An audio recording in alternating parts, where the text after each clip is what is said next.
ಎಲ್ಲರಿಗೂ ನಮಸ್ಕಾರ. ನಾನು ಅದಿತಿ ಭಟ್ಟುಡುಪಿ 1ನೇ ತರಗತಿಯಲ್ಲಿ ಓದುತ್ತಿದ್ದೇನೆ. ಈಗ ಒಂದು ಸುಂದರವಾದ ಕಥೆಯನ್ನು ಹೇಳುತ್ತೇನೆ. ಆ ಕಥೆಯ ಹೆಸರು ಸಿಂಹ ಮತ್ತು ಇಲಿ. ಒಮ್ಮೆ ಒಂದು ಇಲಿ ಸಿಂಹದ ಕೈಗೆ ಸಿಕ್ಕಿ ಹಾಕಿಕೊಂಡಿತು. ಆಗ ಇಲಿ, ಅಯ್ಯ ಮೃಗರಾಜ, ಈಗ ನನ್ನನ್ನು ಬಿಟ್ಟು ಬಿಡು. ಮುಂದೆ ಎಂದಾದರೊಮ್ಮೆ ನಾನು ನಿನಗೆ ಸಹಾಯ ಮಾಡುತ್ತೇನೆ ಎಂದು ಬೇಡಿಕೊಂಡಿತು.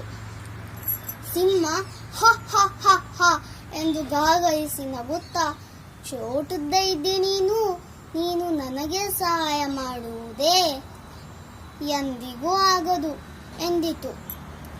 ಹಾಗೆ ಕೆಲ ಕಾಲ ಯೋಚನೆ ಮಾಡಿತು.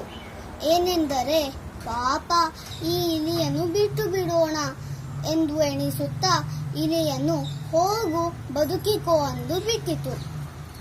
ಇಲಿಯು ಖುಷಿಯಿಂದ ಓಡಿ ಹೋಯಿತು. ಹೀಗೆ ಕೆಲವು ದಿನಗಳು ಕಳೆದವು. ಸಿಂಹ ವಾಸಿಸುತ್ತಿದ್ದ ಕಾಡಿಗೆ ಬೇಟೆಗಾರ ಬಂದು ಬಲೆಯನ್ನು ಬೀಸಿದ. ಬೇಟೆಗಾರನ ಬಲೆಯಲ್ಲಿ ಸಿಂಹ ಸಿಕ್ಕಿ ಹಾಕಿಕೊಂಡಿತು. ಇದನ್ನು ದೂರದಿಂದ ನೋಡುತ್ತಿದ್ದಂತ ಇಲಿ ಬೇಗನೆ ಓಡಿ ಬಂದು ತನ್ನ ಗಟ್ಟಿಯಾದ ಚೂಪಾದ ಹಲ್ಲಿನಿಂದ ಬಲೆಯನ್ನು ಕಚ್ಚಿ ತುಂಡು ಮಾಡಿತು. ಸಿಂಹ ಬಲೆಯಿಂದ ತಪ್ಪಿಸಿಕೊಂಡು ಬದುಕಿಕೊಂಡಿತು. ಆಗ ಸಿಂಹನಿಗೆ ಬಹಳ ಖುಷಿಯಾಯಿತು. ಆ ಸಿಂಹ ಇಲಿಯನ್ನು ಕರೆದು, ನೀನು ಸಣ್ಣ ಪ್ರಾಣಿಯಾದರೂ ತುಂಬಾ ಶಕ್ತಿವಂತನು ಎಂದು ಮೆಚ್ಚಿಕೊಂಡು ಹೇಳಿತು.